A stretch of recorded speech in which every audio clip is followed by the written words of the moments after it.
전서 13장 4절 말씀 한 절만 보겠습니다.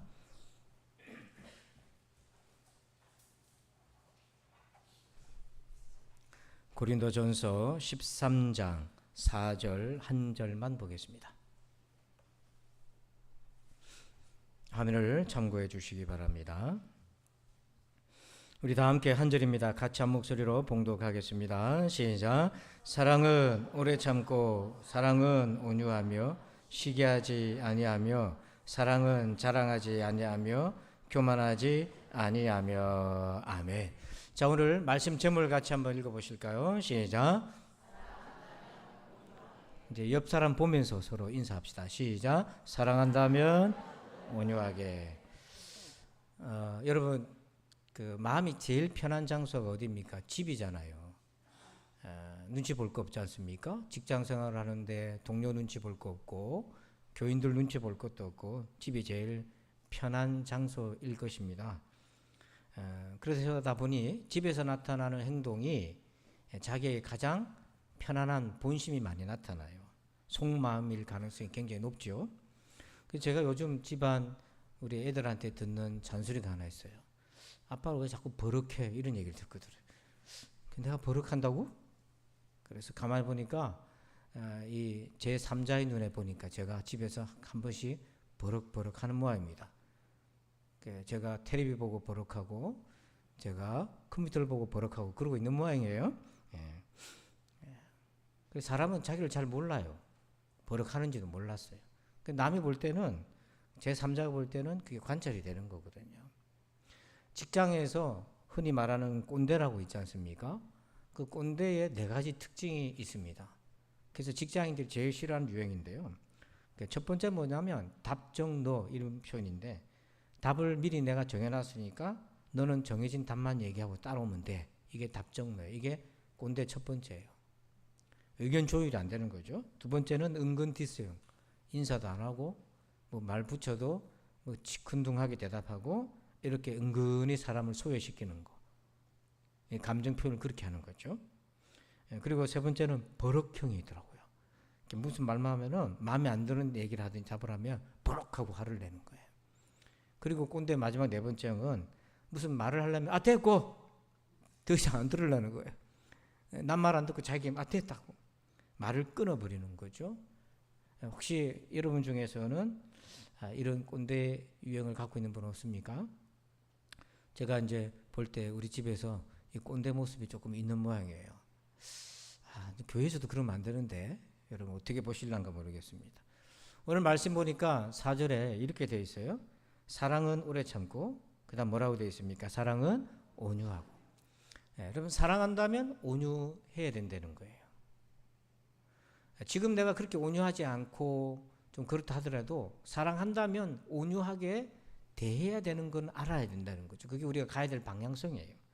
여기 온유하다라는 헬라어 단어는 어떤 뜻을 갖고 있냐면 친절하다, 신사적이다, 혹은 선대하다 이런 뜻이 있어요. 그런데 4세기경의 영적인 지도자였던 터툴리안이라는 사람은 그때 라틴어로 이제 크리스티아니 이렇게 불렀는데, 크리스티안이라고 불렀는데요. 그 뜻은 뭐냐면 그냥 그리스도인입니다. 근데 의미적인 뜻이 있어요. 그게 뭐냐면 온유한 사람, 친절한 사람이라는 뜻을 의미적으로는 담고 있었다는 거예요. 그러니까 지금 여러분들 그리스도인 그러면 어떤 의미를 떠올립니까? 교회 다니는 사람? 혹은 보수적인 사람? 뭐 이렇게 떠올리시나요? 근데 초대교회만 해도 그리스도인 그러면 어떤 마음의 그림을 갖고 있었냐면 사람들이 참 온유하다, 참 친절하다, 혹은 착하다, 이런 이미지를 갖고 있었다는 거예요. 그런데 이 온유함은 성격적으로 온유한 사람이 있어요. 성격적으로. 그런데 오늘 우리가 말하는 하나님의 사랑이 우리 안에 거했을 때 우리에게 나타나는 온유함은요, 다릅니다. 그래서 갈라디아서 5장 23절에 이렇게 얘기합니다. 성령의 열매는 온유와 절제니 이 같은 것을 금지할 법이 없느니라. 적어도 성령 충만한다고 그러면, 성령 하나님을 만났다고 한다면 그 사람은 내면 세계든 외적인 행동이든 온유한 행동으로 나타나야 된다는 거죠. 그런데 고린도 교회는 성령을 받았지만 온유하게 행동하지 않았어요. 자, 우리 1장 12절을 같이 한번 읽어봅시다. 시작. 내가 이것을 말하거니와 너희가 각각 이르되 나는 바울에게, 나는 아볼로에게, 나는 게바에게, 나는 그리스도에게 속한 자라 한다는 것이니. 아멘. 고린도 지역에 있는 교인들이요, 파가 나눠졌어요. 바울파, 아볼로파, 게바, 즉 베드로파, 그리고 그리스도파로 나눠져 있었어요. 이렇게 보면 자기가 마음에 드는 지도자가 있으면 그 사람의 말은 잘 들어요. 그분이 나한테 얘기하면은 온유하게 잘 들어요. 그러나 그렇지 않으면 외면하거나 길을 흘릴 수 있어요. 이건 온유한 듯 보이지만은 자기 성향에 맞게 살아가는 거지 엄격한 의미로 성령의 열매로서의 온유라고 말할 수 없어요. 내가 좋아하거나 마음에 드는 사람을 따라가는 것은 어려운 일 아닙니다. 신앙이 없어도 되는 일입니다. 그런데 성령의 열매로서의 온유, 하나님 우리 안에 계셔서의 온유는 그 사람의 어떠함과 초월해서 내 안에 계신 하나님 때문에 그렇게 온유할 수 있는 거예요. 하나님의 성품을 닮아가는 것이고 성령께서 우리 안에 거하신 증거이기도 한 것입니다. 그래서 여러분 가운데 목사님 온유하려고 그래도 맨날 화를 유발하는 사람들이 있잖아요. 분노 유발자. 그렇습니다. 유발하는 사람들이 있어요.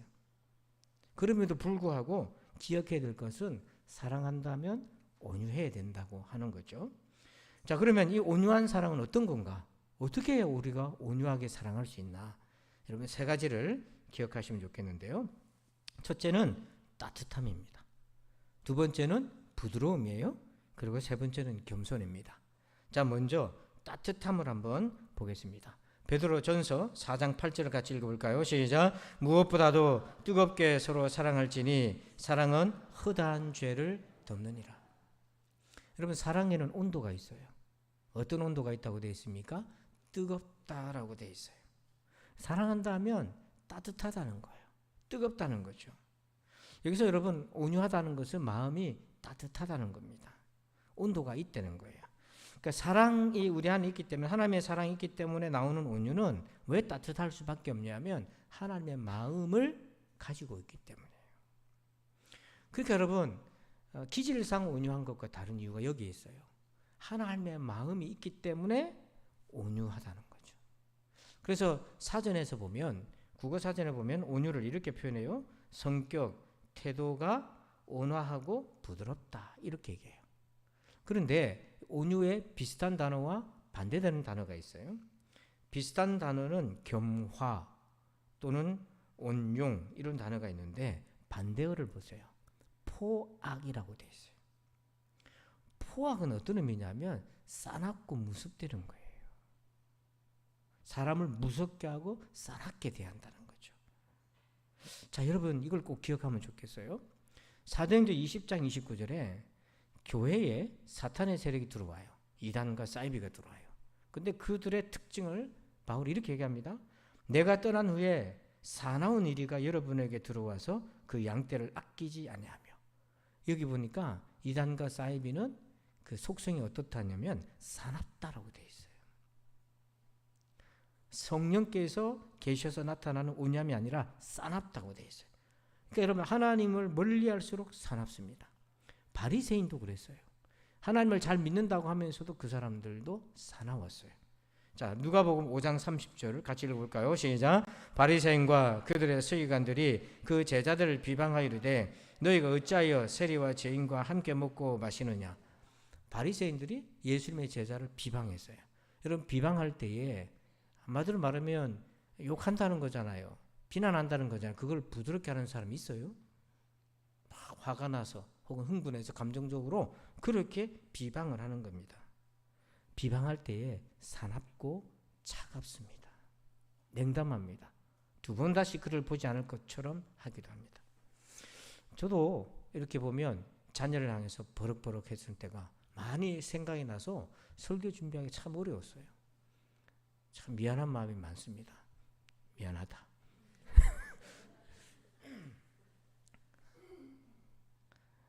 한 번은 이제 우리 애들이 기억할 할지 못할지 모르겠는데 초등학교 6학년 때인가 중학교 때 방학 때 공부를 이제 하는데 부모는 잔소리하잖아요. 공부 열심히 하라고. 근데 영어 단어를 제가 물어봤어요. 근데 그 학년이면 당연히 알아야 될 단어인데 모르는 거예요. 그래서 그날 제가 얼마나 버럭을 했는지 몰라요. 이것도 모르냐고. 제가 사랑하지 않아서 그렇습니까? 아니잖아요. 근데 왜 자꾸 버럭하는 거죠? 부모 마음으로 사랑하니까 버럭하는 거예요. 내 그림자가 보이고 감정이 막 이입이 되고 그런 겁니다. 사랑의 온도가 뜨겁긴 한데요. 번역이 잘못되는 거예요. 잘못 번역이 돼요. 그럼 뭐가 문제인가? 사랑의 온도를 결정하는 건요. 친구니까 부모니까가 아니라 궁극적인 것은 내가 하나님의 마음을 가질 때라는 거예요. 그때 제대로 번역이 돼요. 저는 저희 아버지가 저를 굉장히 엄하게 대하셨거든요. 조금만 잘못해도 그냥 불같이 버럭하시고 화를 내시고 그랬어요. 나중에 왜 그렇게 하시는지 정말 의문스러웠어요. 다리 밑에서 쭉 왔다고 농담을 자꾸 하기 때문에 진짜 다리 밑에 쭉 왔나? 그런데 제 이목구비를 보면은 우리 아버지 제가 제일 많이 닮았거든요. 나중에 이제 얘기하는 게 그거예요. 아버지의 그림자가 제게 보이는 거예요. 그러니까 사랑하는데 그걸 번역을 잘못해가지고 자꾸 화를 내신 거죠.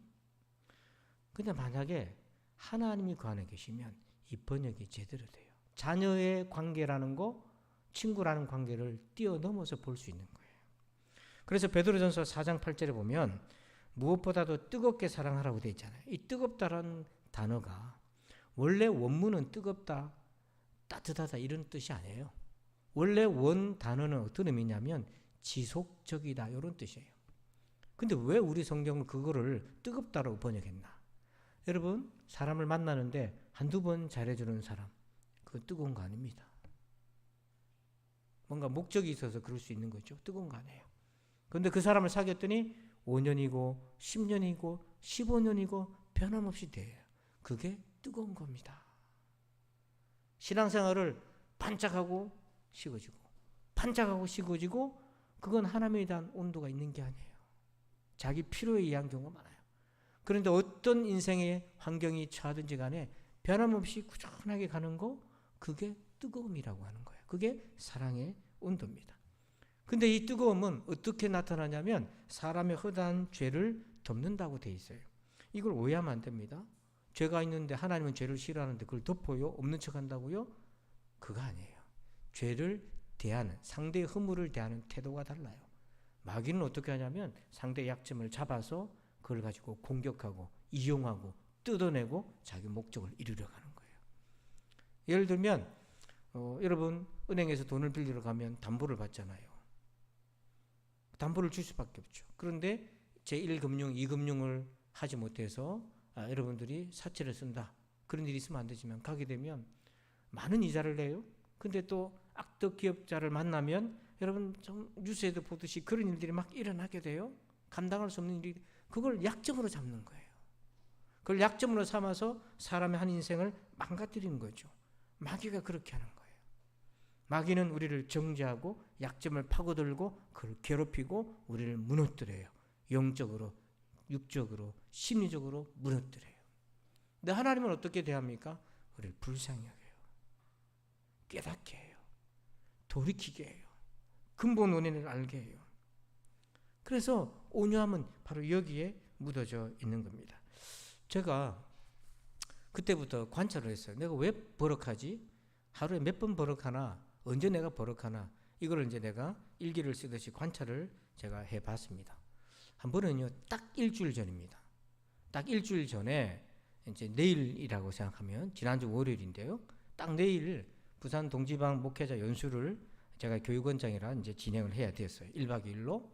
그래서 목사님들이 사모님들하고 한 4분, 5분들이 참여한 큰 행사였어요.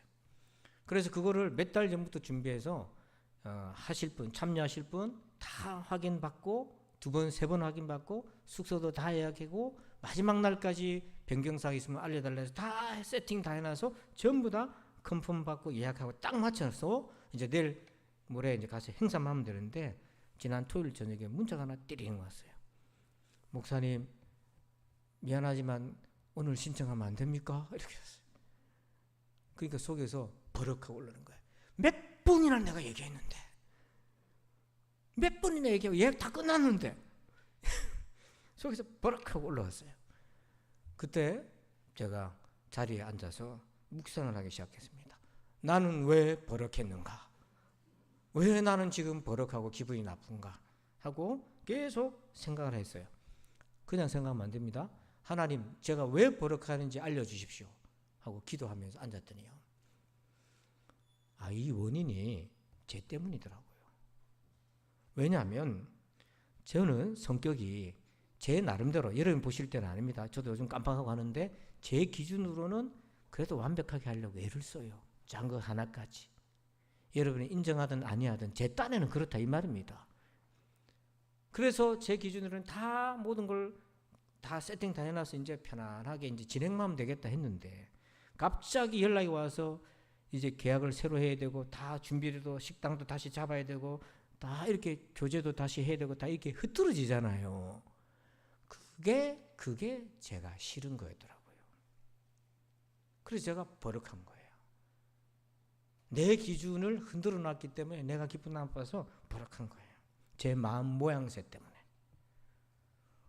그래서 이게 뭐지? 나는 목사님, 사모님들을 섬기려고 이 행사를 한 건데, 섬기려고 한 게 아니라 내 기준에 맞게 하려고 내가 이렇게 한 거야? 라는 생각이 딱 들어와요.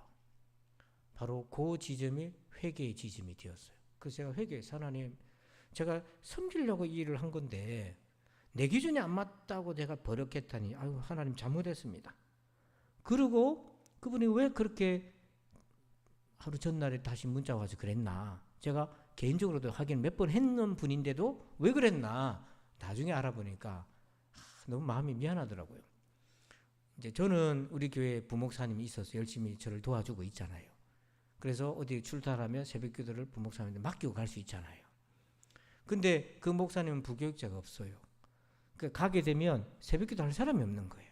그게 마음에 걸려가지고 안 가겠다 하신 거예요. 근데 주변에서 가까운 데서 한지라 새벽에 목사님이라도 빨리 일어나서 새벽 4시 일어나서 와서 새벽 기도하고 도서실 오면 되잖아요 라고 옆에서 거룩한 들쑤심이 있었던 거예요. 가만히 생각하니까 이런 기회도 흔치 않은데, 바람도 쐬고 교제도 하고 교육도 하고 이런 기회가 흔치 않은데, 그 목사님이 미안한 마음으로 저한테 카톡을 보내신 거였어요. 그러니까 제가 이제 답을 묵상을 했잖아요. 내가 왜 버럭했는지. 그리고 마음을 정리하니까 그래서 제가 답을 보냈어요. 목사님, 이제라도 함께 하시니 너무 다행입니다. 제가 문자를 보냈는데 그 순간 제 마음에 온기가 다시 회복이 되는 거예요. 판단하면, 추정하면 차가워져요. 자기를 돌아보고 친절하게 대하려고 애를 쓰고, 자기 안에 버럭 일어날 때 자기를 돌아보다 보면은 온도가 바뀌는 변화의 지점이 생긴다 이 말입니다. 두 번째는요, 온유한 사랑은 부드럽습니다. 근데 부제로 제가 뭐라고 달아놨죠? 하나님의 기술이라고 되어 있잖아요. 정말 기가 막혀요. 제가 말씀을 준비하다가 정말 우리 하나님 기가 막혀요. 부드럽다.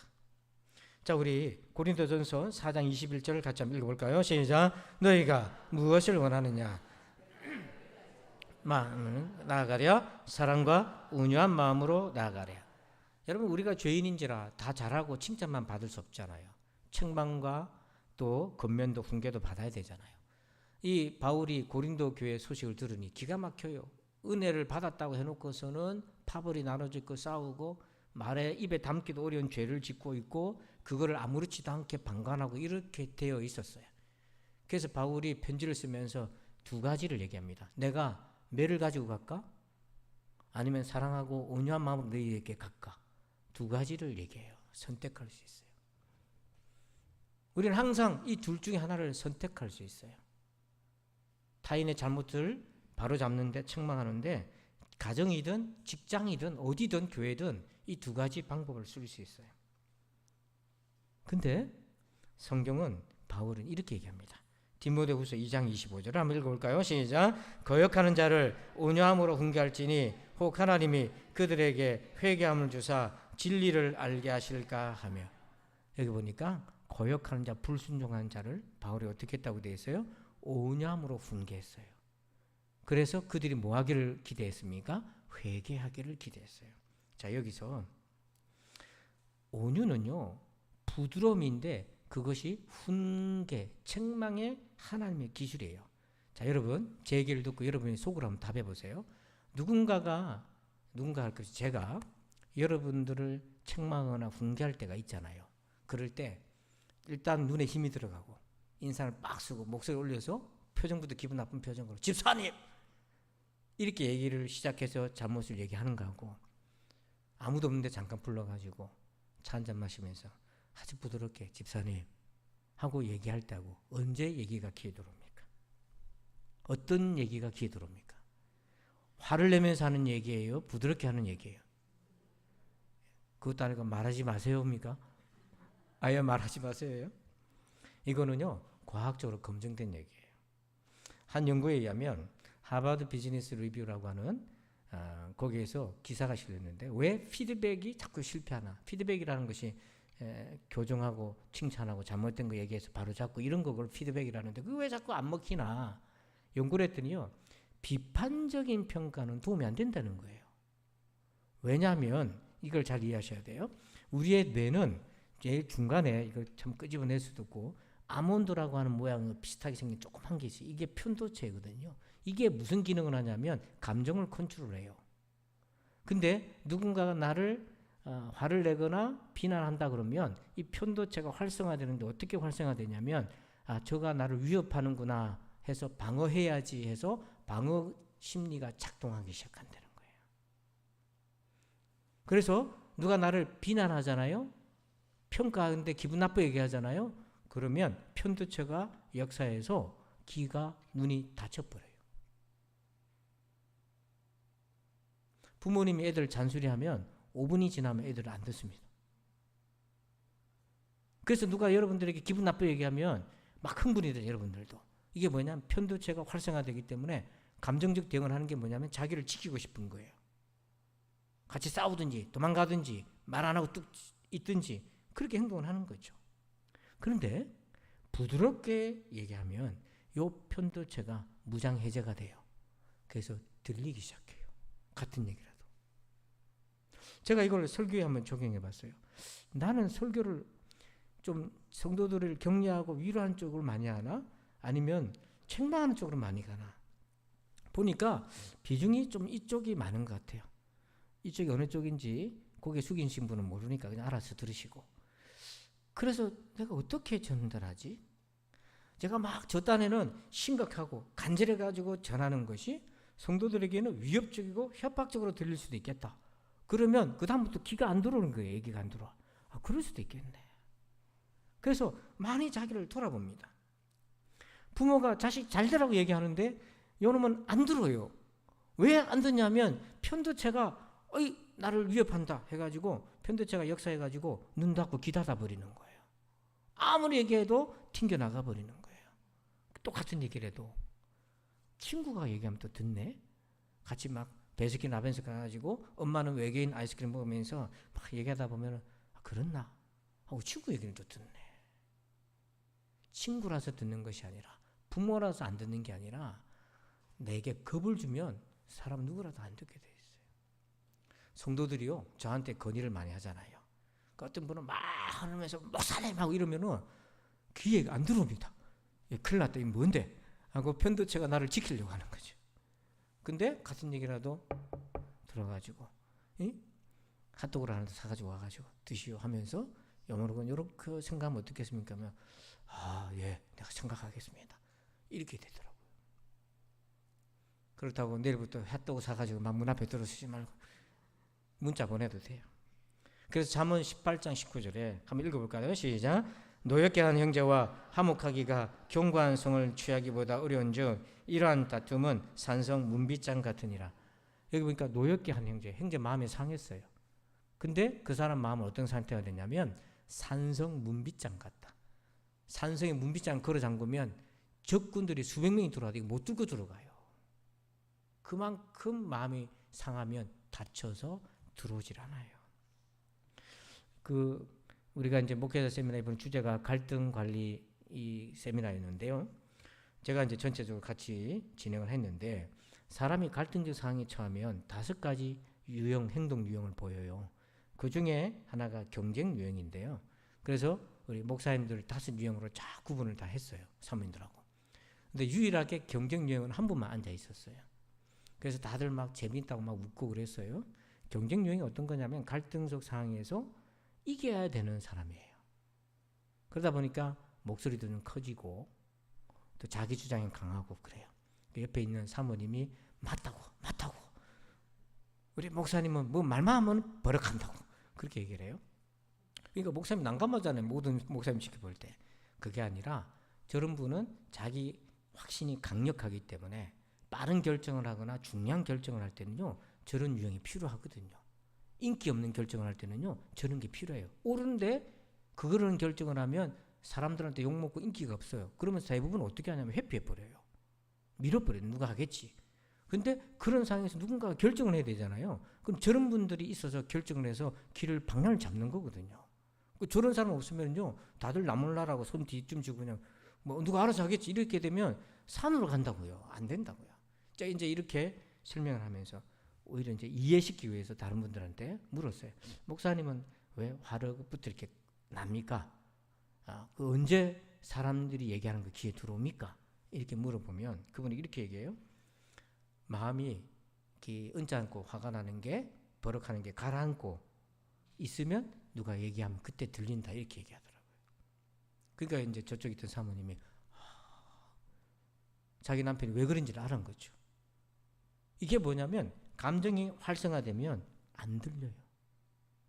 그래서 고린도후서 10장 1절 같이 한번 읽어볼까요? 시작. 너희를 대면하면 유순하고 떠나 있으면 너희에 대하여 담대한 나 바울은 이제 그리스도의 온유와 관용으로 친히 너희를 권하고. 바울이 참 현명한 사람이었다는 것이요. 대면하면 유순했어요. 만났을 때는 부드럽게 훈계했어요. 그래서 회개의 자리를 이끌었어요. 근데 떠나 있으면 담대했다고 돼 있어요. 이 담대하다는 게 엄격했다는 거예요. 바울이 고린도 교회 밖에서 고린도 교회를 봤습니다. 그랬더니 문제가 보이기 시작하는 거예요. 그래서 편지를 쓸 때는요 굉장히 엄하게도 써요. 아주 단호하게 써요. 바울은 경쟁지향적인 사람이었던 거죠. 교리적인 측면에서는 용납하지 않았어요. 하지만 대면했을 때는요 누구보다도 눈물이 많은 사람이었어요.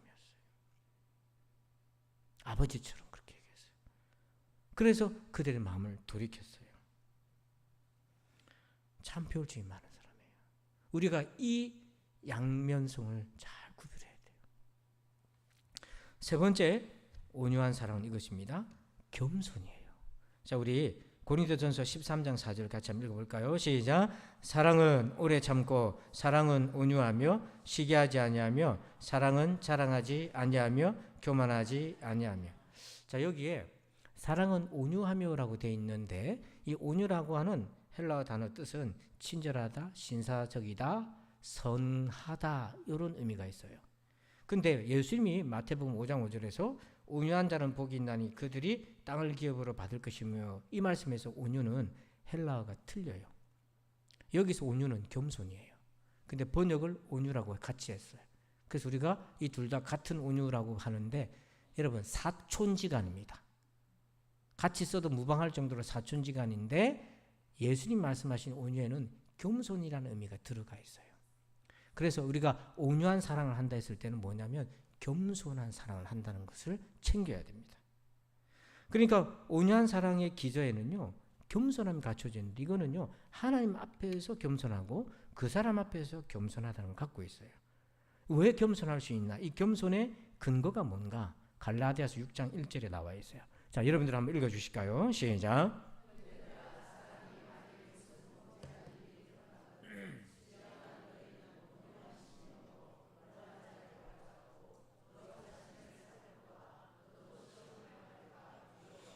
아멘. 형제들아, 사람이 만일 무슨 범죄한 일이 드러나거든 온유한 사람은 어떻게 하냐면 신령한 너희는 성령에 충만하여 열매가 있는 너희는 온유한 심령으로 그를 바로잡아라. 하나님 마음으로. 그러면서 그 다음 부분이 겸손이 나오는데 너 자신을 살펴보아. 너도 시험 받을까 두려워해라. 사단은요, 자기는 안 그럴 것처럼 그 사람을 무지막지하게 몰아붙여요. 그런데 온유한 겸손은 뭐냐면 나도 그럴 수 있다 생각을 가지고 대합니다. 우리 주변의 가족이 되었든 여러분 교회 성도가 되었든 일터의 직원들이 되었든 누가 좀 부족하고 모자란 행동을 하거나 잘못된 행동을 하면 어쩌다가 한 번씩 그런 행동을 하면 아유 왜 저러지 이런 마음 품다가 자주 그런 일이 생기면 여러분들 막 마음이 상하잖아요. 분노 유발이 되고 막 그렇잖아요. 막 괴롭잖아요. 그러다 보면 우리도 모르게 저 사람 진짜 이렇게 되던다 말이에요. 싸납게 돼요. 차갑게 돼요. 심지어는 아우 저 사람은 그냥 우리 직장에서 그냥 딴 데 갔으면 다른 부서로 갔으면 좋겠네. 이런 생각까지도 막 들어와요. 그때 멈춰서 나도 그럴 수 있다. 저는요, 제가 집에서 버럭하는 줄 몰랐다 했잖아요. 근데 누가 알려줘서 내가 그런가? 하고 저를 살폈다 했잖아요.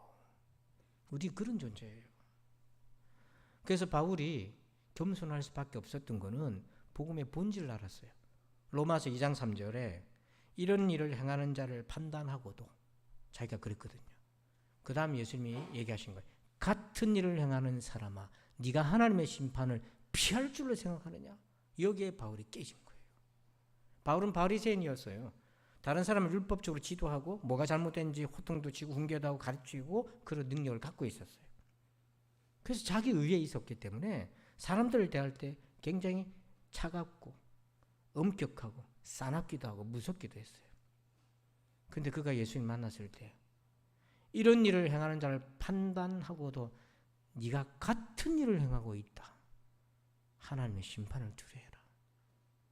그래서 바울은 그때부터 다른 사람 허물이 보이고 부족한 게 보이면 부드럽게 훈계를 합니다.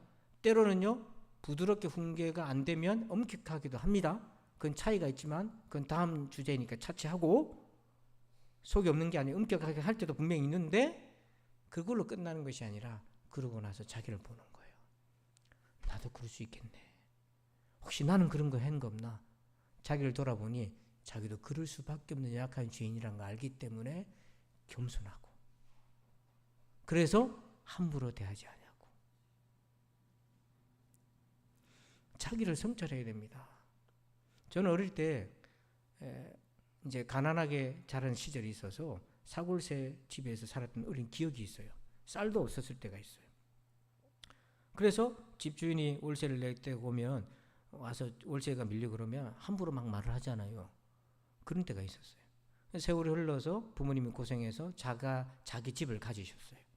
그래서 이제 세를 주게 되잖아요. 그러면 세 들어 사는 분들이 월세가 늦을 수도 있잖아요. 그러면 가난하게 살던 시절을 생각해서 부드럽게 대하고 참아주고 그래야 되지 않나요? 그죠? 이게 성찰인 거예요. 나를 살펴야 겸손해지고 온유해질 수 있는 겁니다. 그럼 여러분 혹시 우리가 자기 자신을 포함해서 자기한테도 버럭하는 거예요. 사람이. 이걸 자기 비난이라고 그러거든요. 자기한테도 버럭하고 남한테도 버럭하고 어쩌다가 그럴 수는 있어요. 어쩌다가 참다가 한 번씩 터질 수는 있어요. 그건 뭐라고 하겠어요. 예수님이. 그럴 수 있어요. 우리가 다 같은 성질이라. 그런데 그게 아니라 습관적으로 별일도 아닌데 자꾸 그런다? 그러면 우리 안에 뭔가 잘못됐다. 사랑한다면 정말 여러분 사랑한다면 온유하셔야 됩니다. 그렇게 방향을 정하고 그렇게 하려고 노력해야 됩니다. 온유하기 힘들다면 성령의 열매로서의 온유를 구해야 됩니다. 그러면 어떻게 온유하겠습니까? 첫 번째, 하나님의 마음을 가져야 따뜻할 수 있어요. 하나님의 마음을. 두 번째, 하나님의 기술을 가져야 돼요. 부드러운 거. 세 번째, 온유함은 겸손이에요. 나도 그럴 수 있다. 그래서 제가 사랑한다면 그럼 여러분이 그 다음 대답을 하셔요. 사랑한다면 사랑한다면 저도 이 설교하고 난 이후에 집에 가서 또 버럭할 수도 있어요. 아빠! 사랑한다면! 그래서 제가 또 그럴 수도 있고, 여러분이 이 설교를 들었다고 해서 돌아서서 바로 180도 바뀌어가지고 새 사람이 되지 않을 수도 있어요. 돌아서면 이자쁘니까. 또 밥 먹다가 버럭할 수도 있어요. 그래도 한 걸음씩 한 걸음씩 걸어가시길 주의 이름으로 축복합니다. 아버지 하나님 감사합니다. 사랑한다면 온유할 수 있도록 우리를 도와주시옵소서. 감사하며 예수님의 이름으로 기도하옵나이다. 아멘. 우리 다 함께 자리 일어나실까요? 성령 1장을 찬송하시고 축도로 예배 마친 후에 정기 직원회가 있겠습니다.